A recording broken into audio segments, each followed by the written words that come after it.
Season 3, Episode 1 of The Crown, and we're back. Stay tuned right here on AfterBuzz TV tonight. I'm Maria Menounos, and you're tuned in to AfterBuzz TV, the ESPN of TV talk. Now, the buzz begins.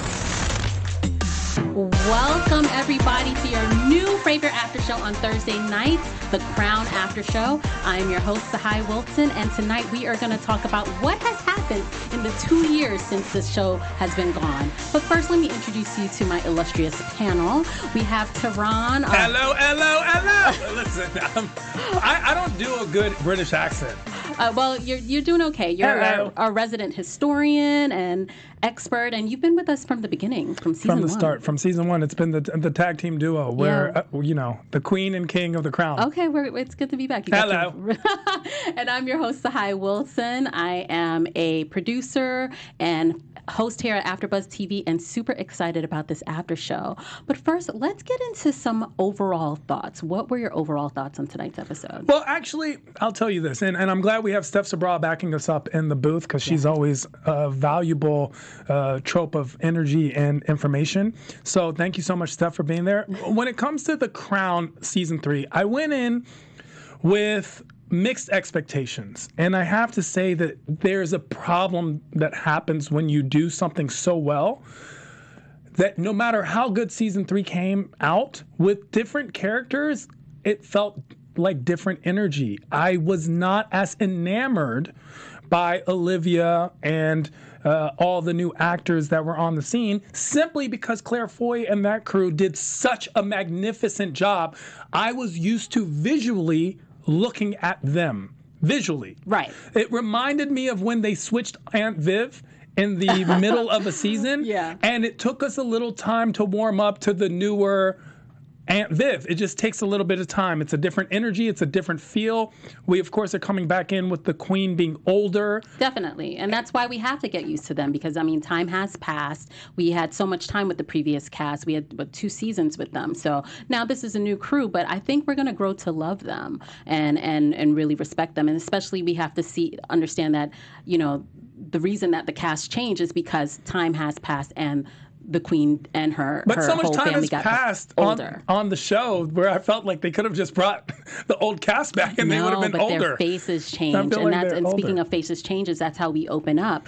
We see that the queen now has her face on a stamp, and the image from the old queen, when she first started, has changed so much, and she's feeling a way as a woman, like, okay, everybody has to look at me now as this older, aging person. Old bat. She calls herself an old bat. Right, exactly. Even the corgi was like, Well, they were trying to word it very carefully, using these terms that meant older without saying the word older. Right. What do you think has changed from this episode? What did you see? What major changes did you see from season 2 to season 3, like as far as the way they're treating Elizabeth? I feel like Elizabeth has come into her own. Mm-hmm.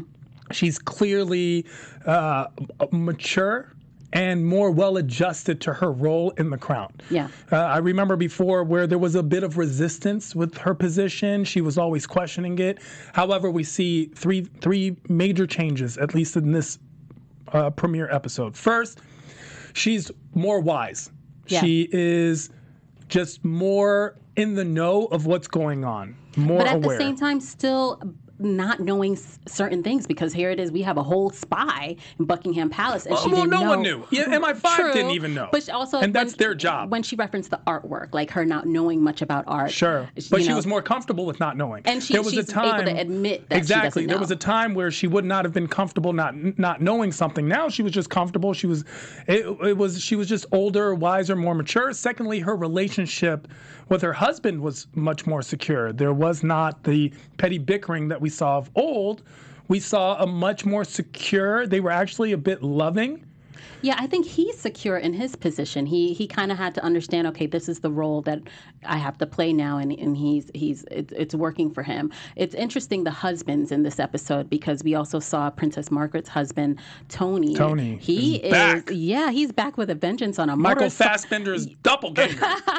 Played by Anthony. He's played by Ben Daniels. He replaced Matthew Good. So Anthony Armstrong-Jones is living his own separate life here. Margaret is trying to figure out where her man is all the time, and he's just, doing his own thing. So it's interesting how their relationship has changed a lot as well. Well, we kind of knew about his bisexual escapades, and he was always on his own. He was very bohemian in nature, Right. and there was always a question on if he had engaged to Margaret because of her position and who she was as opposed to who she is. Right. And there was a lot of that. What we do see is that Margaret is more worried about her husband than she was before, where she's taken up that role that we saw Elizabeth have previously. Right. Where that question on how am I treating him? Why is he not home? Why is he never here? It was a huge role reversal. Definitely. Also, we'll have some news and gossip for you guys and some predictions like we also do. But also hit us in the comments. What have you guys been up to since The Crown has been off the air? And are you excited to see that it's back? Continuing with the episode, we also saw a new prime minister. Churchill dies. Churchill dies, but we've gone through several prime ministers since Churchill. Right. So coming off of Macmillan's death, there's actually a prime minister in between that they did not really make mention of. There's this guy, I believe his name is Douglas Home. Okay. Anyway, he was prime minister for less than a year. He was the Gerald Ford of Macmillan. Macmillan dies all of a sudden, he gets promoted, and then he goes into foreign ministry afterwards, which there was always a question originally why he was into that. Okay. And then he went back into that. So then we get the rise of Harold Wilson, who is this new party, the Labour Party, who we know takes over pretty much for the rest of that 21st century, Right. where Harold Wilson is that first one to come up. This is the party of the people, as they put it. Right. And he made that clear to Elizabeth. He was like, I know that you would have preferred someone more of your social class. Sure. But here, the people Like elected Churchill. me. Right. So the people elected me, you kind of got to take it. And I think we'll see some changes in their relationship. So I'm looking forward to that. We also saw that, as I mentioned before, we have a spy in Buckingham Palace. And that whole scenario, Elizabeth was throwing shade at him when she had to give him his speech, and the dynamic between him and Prince Philip, that was really interesting too. The Anthony Blunt. Well, that scandal, it reminded me of the Profoma scandal, which is the sex scandal, the British politician sex scandal. Right. Even in the song "We Didn't Start the Fire," it's mentioned. It's one of those things where it's like the British politician scandal. It was actually a big player in certain things, such as the growth of the Black Power movement in the UK because of these photos that had come out and people wanting to break in and get the photos, and whoever had these photos basically controlled a lot. Right. It was a big sex scandal, and apparently Prince Philip was involved, at least allegedly, Right. I mean, according to this. And even according to the show, I think that's one thing about these historical dramas. We'll see some things, historical elements altered for the purpose of the show, but then we as the public can, just research and find out what really happened, and that's the beauty of it. I think what I loved is that the show continues to remain, the acting remains amazing, the cinematography remains amazing, and the cast remains and the writing remains so strong, and that's what keeps people coming back. The cinematography was exactly the same from what I could tell. So we had the same filter, color schematic, and the same angles. However, I believe that they shot the Queen from a slightly different angle in this one. Where before it was possibly slightly more above, and this one was a tad bit below, where she had more of a quality, which is why she seemed a little larger, I feel. Larger than life, or larger and not physically? In stature, larger as in her power. Oh, because I was like, you can't be commenting on the Queen's weight now. She's a grown woman. I can. Listen, I'm part of the revolution over here. We're in the United States. I can comment on the Queen no matter what I want. With you. So good to have you back. So we also saw that with the spy, he turns himself in and admits to what he did. For me, that was the highlight of this episode. Now, I always go into the show as a viewer, like I'm watching the episode with fresh eyes. You have a bit more of a historical context. So I wasn't familiar with this story. Was this a story you were familiar Sir Anthony with? Black, interestingly enough, this was a story that broke later. So it was something that came to light in the late 80s going into the 90s and became part of historical knowledge. However, at the time, I believe this was kept heavily under wraps, which is why he did not leave service at Buckingham Palace, even though he was confirmed to be a KGB spy until 1972. Literally a spy living amongst them. So can you imagine how uncomfortable... In his younger days, he was a spy and then turned, and by spy, he had turned over several, and according to the show, it's 2,000 documents or so, over to the KGB because of this. There was a time where socialism was on the rise in London and in the UK the way it was in the United States. So around the same time, McCarthyism became a big deal, where everyone was being ousted as a communist.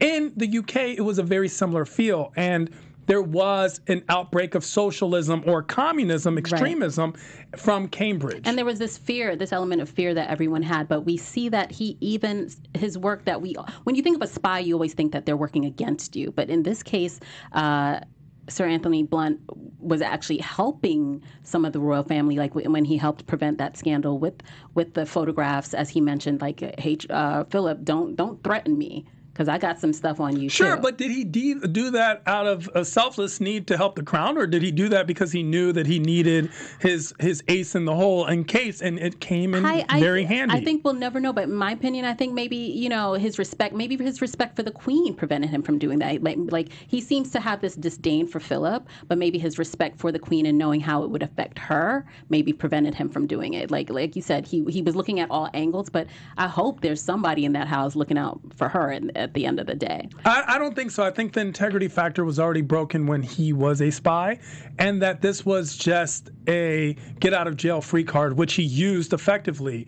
And had he had some type of remorse for his actions, he could have gracefully bowed out and retired. Philip suggested, why don't you crawl into a hole, just go away. He did not do that. He stayed in service until 1972, fulfilling his retirement, and then retired on his own terms. He was like, give me my benefits. I'm going to get all my But coins. He got full immunity, of course, for his role.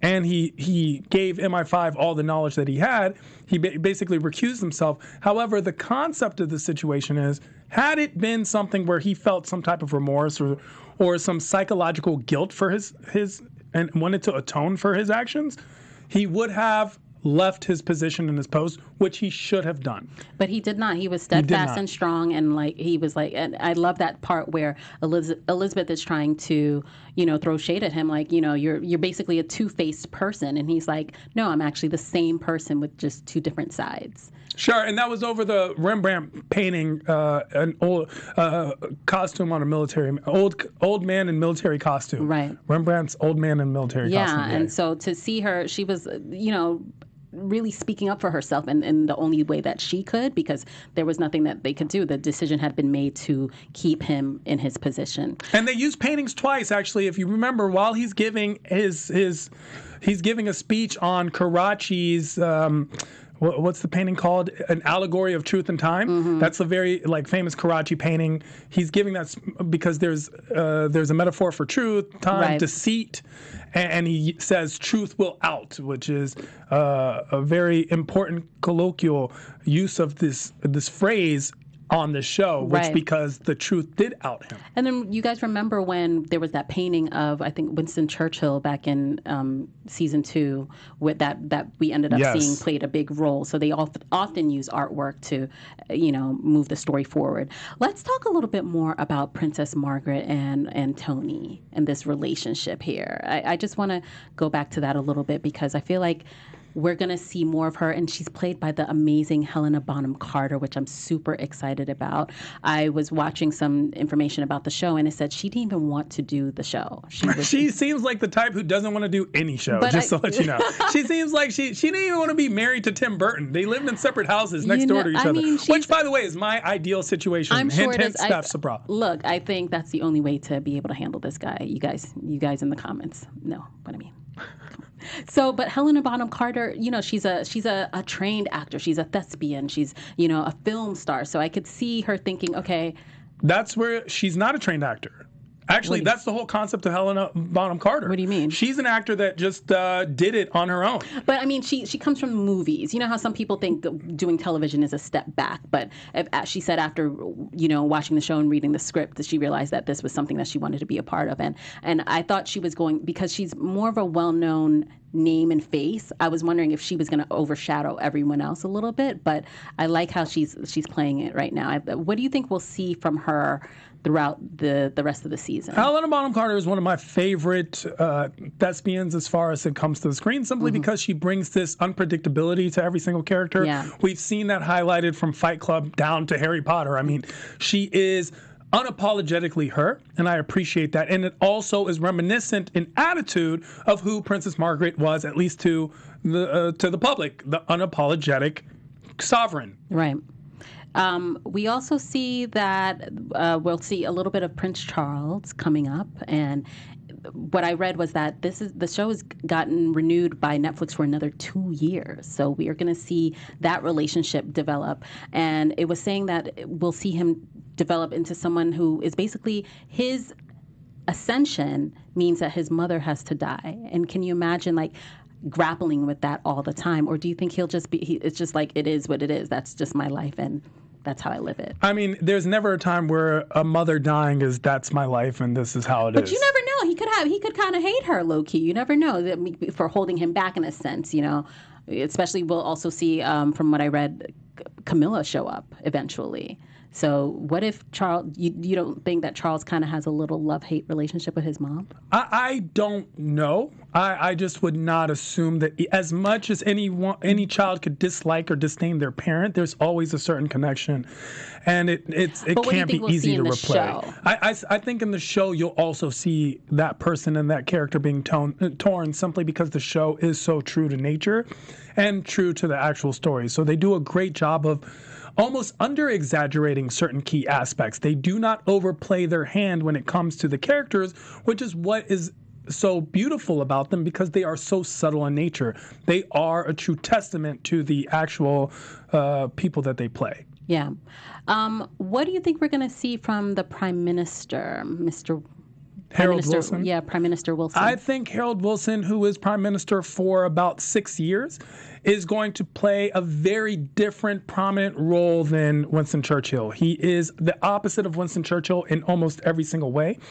Winston Churchill was a man of esteem, came from a notable family, went to all the best schools. Here we get Harold Wilson, who basically is a self-made person. You can even tell by the way he speaks. Even the way he speaks in a different Cockney slang. Even when he's addressing her, everything is new to her. He's a little, and I wouldn't say intimidated. He's intimidated not by the Queen, but by the rituals and customs that he's supposed to observe. However, he speaks to her in a very matter-of-fact tone. Which was kind of rude. I thought he was a little bit rude. And I think she also felt like, hey, who are you? And she even thought he was a spy for a while and ended up apologizing to him. So I think from what I understand, we're going to see that relationship. You know who he is? He's the Prime Minister of the UK. He's the person that was put there because the people want him and not because we are sticking to a dictatorship sovereign that has existed for thousands of years, where you are basically just the largest landlord because you took. But he has to serve in her name. Sure, he does, because of the way the government's set up. And if it's in her best interest, she should probably show and understand that Harold Wilson could completely change the monarchy in the UK, because the monarchy serves no purpose other than that it's a face. It is not a true purposeful. But at this time, I think she still has that level of respect. People are giving her. It's the relationship between the people and the crown is changing at this time, and that's what we're seeing. And that's why I like Harold Wilson. He's matter of fact. Men lie, women lie, numbers don't lie. He's an economist. He says what it is. He says it how it is, and that is very reminiscent of more modern way of doing things, and also how we see things change in America. That's how it started. And he even says that when she brings up, ask him about his what he thinks of art, and he's like, it doesn't. I don't really have an opinion on art because it's not as matter of fact as numbers. But I think he does have to, no matter what. He's the new guy in town. She's been doing this for a while. She knows how things should be run. Been doing what? she's been the queen for many years at this point. He's a very new prime minister. Sure. No one thought he was even going to win. So he's still, no matter, yes, the people voted for him, but he still has to respect her and give her. See, here's my problem with just because the system exists doesn't mean you have to fall into the system. But for the purposes of the show, their relationship, he's going to have to learn to respect her. I don't know. I think he is respecting her. He's being matter of fact, and he has no disdain towards her. He's just speaking the way he speaks. See, I think because do you identify with Mr. Wilson? I enjoy people who say what they mean and mean what they say. Yeah. And that I will always appreciate and respect. So. And that's fine. You can say what you mean, but you also have to respect that I have had more experience than you in this role. That's what I'm saying. Experience doing what? Experience in this world. In this political world, in this political arena, at this level. She's going to have to, just like how Winston helped her understand what her role was supposed to mean. I think she's going to be helping Prime Minister Wilson understand what her role I think that Prime Minister Wilson's going to help the Queen adjust to this new world in which we are more democratic and more. The government should be afraid of its people, and the people should not be afraid of its government. I think they'll work together at this stage. We'll see. We'll see. We'll see. We'll see. History has shown. So this season we'll be seeing a 13-year time span. We start at 1964 and we'll end up ending in 1977. So the world itself has changed so much, and that's exciting about this episode. What do you think? Can you let us know? We've had, over the past 2 seasons, so much comments, so much input from our fans and the people that love this show. Tehran, can you let us know why everyone should continue to tune in? Well, simply because honestly, we love this show and we love you, and you guys are, if not as much more so, a part of this panel than all of us here on the show. Thank you so much for your comments below. We appreciate you, and we learn, we love, we share. That's why we appreciate your subscribes, your shares, your likes. Spread the word, share the love, and if you're listening to us on iTunes, give us that 5 stars we so greatly deserve. Thank you so much for letting us be the ESPN of TV talk. Thank you so much. So we're going to go into some news and gossip now. Is that the news and gossip voice? That's my news and gossip voice. So much has happened since we last saw you guys on the Crown After Show. One of the biggest things is the marriage of Prince Harry to Meghan Markle. And we have a photo of me because I went to London. I thought that was Meghan Markle. I look just like her, I know, but that's a photo of me holding up the flag from when they got married last May. I ended up booking a trip to London, and I got a chance to watch as the procession drove by, and that's me in the crowd holding up the flag that I purchased for about $5. And since last May, they have now had a little baby Archie, who is pictured here with a glowing Meghan and Prince Harry. And it's just amazing how much time has passed and how much has happened. Does baby Archie know he's part black? I don't know. Someone should tell him. Someone should tell his skin. I think people will remind him at any Someone cost. should tell his skin. That's all I'm saying. Someone should tell baby Archie's skin.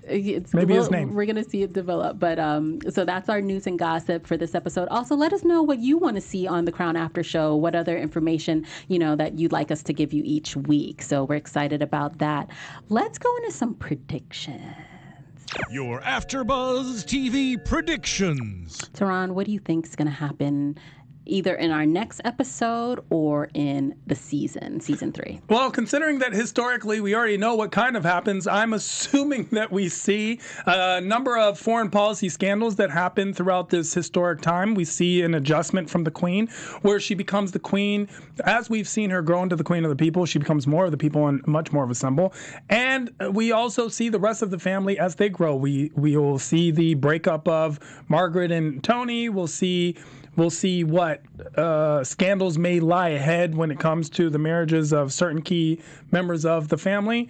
And I think that this is going to be a decade that's going to be very interesting because it is the one that shaped the monarchy as we know it. Yeah, I think, yes, that's my issue with when we have historical dramas like this. I'm watching the show and the characters, how they were written, and then we also have what we know happened in real life. So I think we're watching a family, but unlike, this is not the Huxtables, this is not, the family on Family Ties or any other sitcom or scripted show. This is a family that we know in real life. And so we're going to see the inner workings of that family. And the beauty of the show is that we get to be inside the palace with everyone and see how they interact with each other. So I think we're going to see Princess Margaret, her continued demise because of her husband not giving her the attention and the love that she thought he would. I think the dynamic between Queen Elizabeth and Philip, we're going to continue to see more of that, and how he either continues to adjust to his role and continue to support her. And then we're also, again, going to see more of Prince Charles and see his relationships, and eventually, maybe not this season, but we're going to see his relationship with Diana and how that, affects the world as a whole. So I'm super excited, and we're super excited to have you guys tune in for this season 3 of The Crown. Tehran, where can they find you? Well, find me at I Am Tehran all across the board, and of course, hosting and paneling on a slew of other AfterBuzz after shows, because all of your favorite TV shows are my favorite TV shows too. Love that. And you can find me at Say Hi Tsahai on Instagram and sometimes on Twitter. Until then, we will catch you next time on The Crown After Show, where we'll watch episode 2. Looking forward to your comments, and hit us on YouTube. Thank you so much. Cheers. Bye. Our founder, Keven Undergaro, and me, Maria Menounos, would like to thank you for tuning in to AfterBuzz TV. Remember, we're not just the first, we're the biggest in the world, and we're the only destination for all your favorite TV shows. Whatever you crave, we've got it. So go to AfterBuzzTV.com and check out our lineup. Buzz you later. The views expressed herein are those of the hosts only and do not necessarily reflect the views of AfterBuzz TV or its owners or principals.